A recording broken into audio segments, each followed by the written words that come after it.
2020 was, well, let's just leave it there actually. For a period it looked like we might get no wrestling, but thanks to brave work from AEW and WWE we managed to get some, and that led to a, well, great year of wrestling, and this list is dominated by 3 companies who had a great year and gave us some quality wrestling. So here are the top 10 wrestling moments of 2020. Number 10, Evil gets the big one. It's hard to decide if Evil joining the Bullet Club or this was a big moment. We'll get a Naito story a bit later in the list, but this was a shocker from New Japan. After winning a tournament and showing some aggressive tendencies, he turned fully heel and joined Bullet Club at Dominion. He and Naito almost went 40 minutes in an incredible match, allowing him to become the first ever IWGP Heavyweight and Intercontinental Champion. And boy oh boy, this was a shock, and I don't think anyone saw it coming. Number 9, Sting's debut. It's safe to say this was a huge moment. The Stinger, who was a fixture on TNT with WCW for many years, returned to that network with AEW.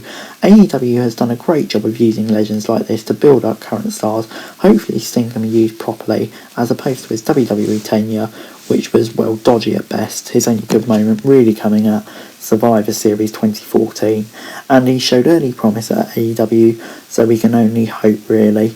Number 8, WWE debuts the Thunderdome. WWE had a real problem on their hands with their pandemic shows. The Performance Centre was just really dead, so WWE had to get out, and the Amway Centre in Orlando was the perfect place to do this, creating the first Thunderdome, which really was a sight to see, and finally getting some sort of fans back in the building, which definitely made a huge difference to their product in my opinion. Number 7, Omega and Chala steal the show.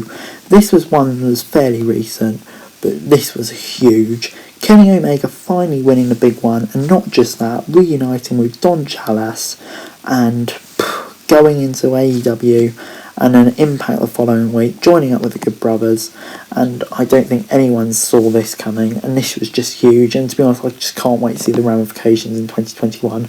Number 6, Naito against Okada. This is the second time on the list that Naito is going to show up for you, but he was really the MVP for New Japan Pro Wrestling in 2020. This happened pre-pandemic, but its weight hasn't lost on us. He seemingly couldn't win the big one against Okada before having one of the best matches of the year and finally getting it done. And what a moment it was, what a match it was, quality from New Japan as ever. Number 5, Tessa Blanchard. The pandemic is going to be the overarching story of these moments. One such moment that should have meant more success was Tessa Blanchard, but unfortunately, just when she was in her peak as champion, she was released and she was stripped of the title, and to me it's just such a shame, but I couldn't wait to see what else she was going to do, but her run up to that point was just incredible. Number 4, Jon Moxley wins the AEW title.